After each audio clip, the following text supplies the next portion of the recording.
Assalamualaikum warahmatullahi wabarakatuh. Perkenalkan, saya Salwa Azahra dengan NIM 12112410094.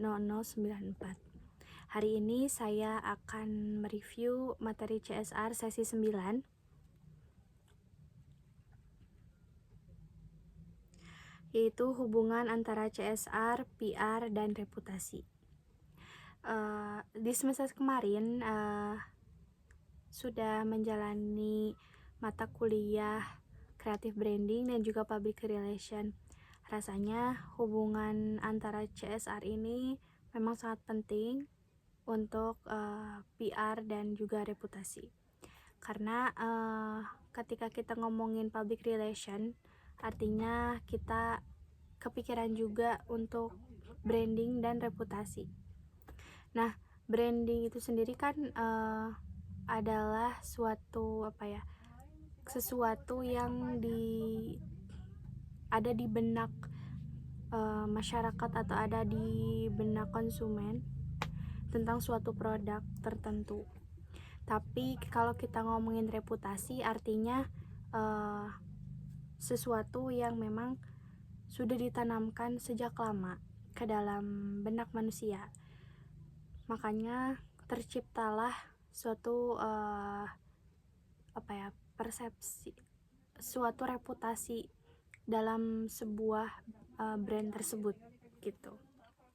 Nah, hubungan antara CSR dan PR dan juga reputasi ini memang banyak orang ya yang salah mengartikan bahwa menganggap kalau CSR itu cuman bagi-bagi bantuan atau misalnya cuman bagi-bagi uang atau ya kegiatan-kegiatan amal gitu ya, kayak charity dan sebagainya gitu ya. Tapi dalam ilmu public relation atau PR, CSR ini adalah instrumen strategis untuk membentuk sebuah reputasi. Nah, gimana sih proses terbentuknya reputasi itu dalam kegiatan CSR? Oke, kita lihat ya. Bagaimana stimulus atau sebuah informasi yang dimasukkan ke dalam benak masyarakat atau misalnya benak konsumen gitu ya. Nah, dalam hal ini yaitu masyarakat sekitar dari perusahaan tersebut. Kemudian bagaimana ketika stimulus itu bekerja, publik tahu informasi tersebut dan menunjukkan sebuah citra. Nah, ini ya, sebelum ada reputasi, ini ada citra dulu. Citra itu seperti kesan pertama dan mungkin persepsi juga dari orang-orang terkait kita, yaitu dalam hal ini adalah brand kita gitu ya. Nah, kemudian setelah citra itu kan adalah yang dipikirkan publik secara spontan ya, ketika mendengar nama perusahaan kita. Oh, berarti kita punya citra nih di sini gitu ya. Kemudian jika citra positif ini tuh muncul terus-terusan ya, misalnya wah ini perusahaannya bagus sekali gitu ya, perusahaannya sangat membantu, perusahaannya benar-benar tahu nih kebutuhan masyarakat sekitar. Nah, itulah yang nantinya akan membentuk sebuah reputasi gitu ya. Jadi reputasi itu adalah kumpulan-kumpulan citra atau misalnya pemikiran dari orang sejak lama terkait perusahaan kita dengan citra yang positif, lalu terbentuklah sebuah reputasi gitu. Jadi memang reputasi itu tidak didapatkan dalam waktu singkat, tapi memang dalam waktu jangka panjang gitu untuk mendapatkannya. Nah, kemudian yang kedua, di sini juga kita melihat teori hubungan nonlinear ya, atau kutukan investasi berlebihan. Nah, CSR dan reputasi ini bersifat nonlinear, artinya rumus makin banyak uang yang dibuang untuk CSR maka reputasi pasti makin bagus. Itu adalah salah ya, itu adalah salah besar. Kenapa? Karena misalnya nih, jika perusahaan terlalu kayak jor-joran pamerin CSR, misalnya terlalu menghambur-hamburkan uang gitu ya, ya memang sih kegiatan CSR lain juga pasti membutuhkan uang, mengeluarkan uang, tapi nggak cuma-cuma gitu ya, nggak hanya bagi-bagi uang udah lepas dan masyarakat nggak ada lagi nih keberlanjutannya. Nah, makanya di dalam hal ini, jika perusahaan terlalu jor-joran pamer CSR tetapi bisnis utamanya tuh merugikan masyarakat, nah nanti publik justru akan curiga gitu kalau investasi berlebihan tanpa ketulusan akan memicu backlash atau serangan balik karena dianggap sebagai topeng belaka. Betul? Ya pasti dong kalau misalkan kayak perusahaan-perusahaan yang cuman ngasih cuma-cuma, terus ya udah kayak itu kan bentuknya seremonial aja ya, maksudnya hari itu tok udah dikasih selesai.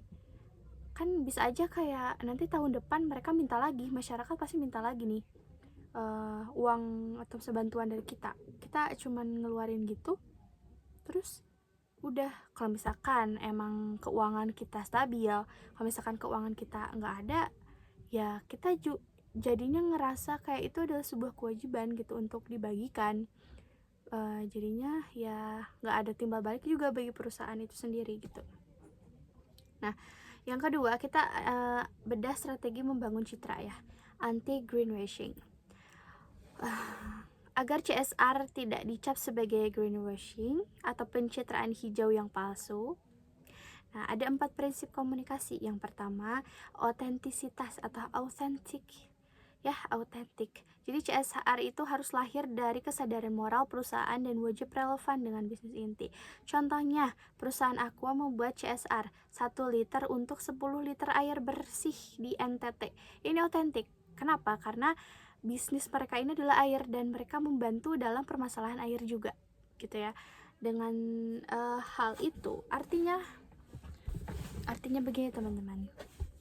Kalau misalkan teman-teman mau ada produknya tuh yang berkelanjutan ya, misalnya kayak tas belanja tapi yang ramah lingkungan gitu ya, nggak pakai plastik. Nah berarti teman-teman juga harus ya bagusnya gitu ya, baiknya selinear juga. Contohnya membantu masyarakat sekitar untuk penanganan sampah plastik gitu ya, atau misalnya diberikan pemahaman atau edukasi dan juga diberikan pelatihan bagaimana sih misalnya cara membuat produk yang ramah lingkungan dan sebagainya gitu. Yang kedua, ini ada visibilitas seimbang atau balance visibility. Jadi saat mempublikasikan kegiatan CSR kita dengan gaya bahasa yang memang informasional gitu, jangan sampai kita pakai bahasa yang mereka nggak paham. Misalnya kayak, ya bagaimana permasalahan di sini Bu, peningkatan dan misalnya kapasitinya, ya kan mereka nggak tahu ya, maksudnya bahasa-bahasa yang seperti itu yang ya teman-teman juga harus belajar dan saya juga masih belajar untuk menggunakan kosakata yang memang mudah dipahami oleh masyarakat. Jadi masyarakat nggak bingung gitu ketika menjawab, ketika berkomunikasi dengan kita tuh lebih enak gitu. Apalagi kalau misalkan kita bisa atau menguasai bahasa mereka gitu ya, wah mereka pasti akan lebih tertarik ketika kita berkomunikasi. Nah kemudian kita juga harus menceritakan apa adanya gitu. Kita harus fokus pada data dan dampak nyata bagi masyarakat. Jadi bukan suatu kayak puji-pujian gitu ya. Kita melihat masyarakat itu harus ditolong gitu. Kita harus bermanfaat bagi masyarakat karena kita sudah masuk ke dalam lingkungan tersebut, kita sudah masuk ke area tersebut gitu. Apa sih yang bisa kita lakukan dalam program CSR dari perusahaan ini gitu, kalau kita nggak bisa bermanfaat untuk masyarakat sekitar. Nah selanjutnya di sini juga ada jangan terlalu hiperbola dalam berkomunikasi ya. Artinya kita tuh nggak usah lah kayak mengenalkan lebih kita gitu ya. Ya orang-orang juga gak akan peduli kan gitu sama apa sih yang terjadi dalam internal kita itu, ya gak usah. Kita hindari hal-hal yang seperti itu dan kita fokus pada kebutuhan masyarakat itu apa, dan kita mampu menyelesaikan permasalahan dalam masyarakat tersebut. Nah, kemudian di sini ada konsistensi dan dimensi waktu. Reputasi tidak bisa dibangun lewat secara seremonial satu hari, seperti potong pita, foto-foto, lalu selesai. Tapi CSR harus menjadi program tahun demi tahun yang pesannya selaras dengan visi bisnis utama perusahaan. Nah, artinya kita jangan lagi melakukan CSR filantropi atau bagi uang, bagi sembako cuma-cuma. Tapi kita harus bisa membuat sebuah program yang dimana perusahaan ini bisa berkelanjutan dan masyarakat juga bisa hidup gitu ya, bisa tetap hidup. Kita menghidupi dan masyarakat tetap hidup. Nah, ketika siklus itu terjadi, misalnya kita ada permasalahan, kita ada turun naiknya gitu ya dalam usaha, ya masyarakat juga pasti akan concern ke kita gitu. Ibaratnya lah, kamu dikasih satu permen, ya pasti kan kalau misalkan kamu sering ngasih nih satu permen itu, terus orang itu enak gitu ya sama kita, jadi kayak gak enak gitu kalau misalkan kita nggak berbaik pula gitu kan.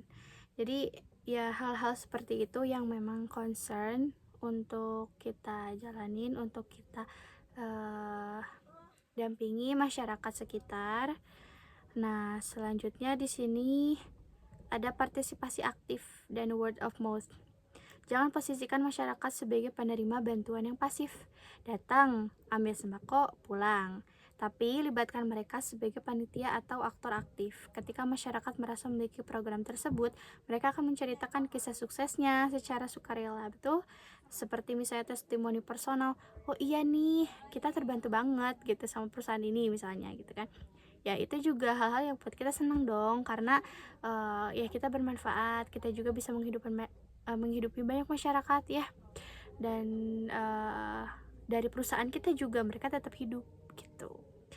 Nah, terus yang selanjutnya di sini ada manajemen program dari preventif versus kuratif. Kita menyoroti bahwa CSR preventif jauh lebih kuat dampaknya terhadap reputasi dibandingkan CSR kuratif. Oke, apa sih yang sebenarnya disebut CSR preventif dan CSR kuratif gitu ya? Nah, CSR preventif ini adalah mencegah. Oke, teman-teman. Ada sementara kuratif ini mengobati ya. Ada pepatah yang mengatakan bahwa mencegah lebih baik mengobati. Artinya kenapa? Karena kalau misalkan udah mengobati, biaya yang kita keluarkan tuh lebih banyak pasti. Ya, misalnya teman-teman sakit parah gitu ya, harus ke rumah sakit, teman-teman baru tahu nih penyakitnya saat ini, terus teman-teman ke rumah sakit tiba-tiba obatnya mahal, terus teman-teman mungkin harus ada penanganan yang cukup serius gitu dan biayanya sangat mahal. Itu kan lebih merugikan ya dibanding dengan mencegah. Kalau mencegah kan kita bisa melihat apa sih kendalanya saat ini, apa sih yang dibutuhkan masyarakat. Ketika semuanya sudah terlihat, kita bantu nih di bagian ini, masyarakat butuh ini kita bantu. Nah, kita juga bisa melihat gitu ya kebutuhan masyarakat dengan visi misi perusahaan juga, kita masukin nih program-program yang memang membantu mereka gitu. Nah, kemudian misalnya nih kalau misalkan perusahaan CSR ini preventif atau mencegah dulu, artinya kan nggak ada kayak tiba-tiba masyarakat itu banyak yang demo atau misalkan banyak yang gak suka sama perusahaan gitu ya. Tapi kalau misalkan yang CSR kuratif atau ya artinya kayak mengobati gitu ya, perusahaan yang memang mencemari lingkungan dulu nih, gak ngebantu masyarakat, malah kayak bikin rusak, ya pasti akan didemo dong sama masyarakat juga gitu ya. Nah, itulah contohnya. Nah, karena itu keberlanjutan atau sustainability program itu harus didukung secara struktural. Contohnya, karena kita itu harus sustain atau berkelanjutan, artinya kita harus bekerja sama nih sama masyarakat sekitar dan juga stakeholder. Contohnya nih, kita akan melibatkan keterlibatan multi stakeholder, yaitu merencanakan program harus duduk bersama dengan LSM, lembaga swadaya masyarakat contohnya, dan pemerintah agar tidak salah sasaran. Ya, dan selanjutnya di sini ada integrasi internal, karena anggaran CSR itu harus masuk dalam plot keuangan resmi perusahaan, dan dana CSR itu harus tetap ada ya teman-teman. Dan pasti ada gitu, pasti ada, karena emang sudah kewajiban perusahaan itu harus melakukan CSR. Jadi keberhasilannya juga menjadi rapat penilaian kinerja bagi manajemen atau direksi. Nah, selanjutnya di sini analisis 6 inisiatif CSR dari Philip Kotler dan Nancy Lee. Nah, yang pertama ini jenis inisiatifnya ada cause promotions. Cause promotions itu adalah perusahaan yang menyediakan dana atau fasilitas untuk meningkatkan kesadaran publik tentang isu sosial tertentu. Misalnya kampanye kanker payudara, atau misalkan kampanye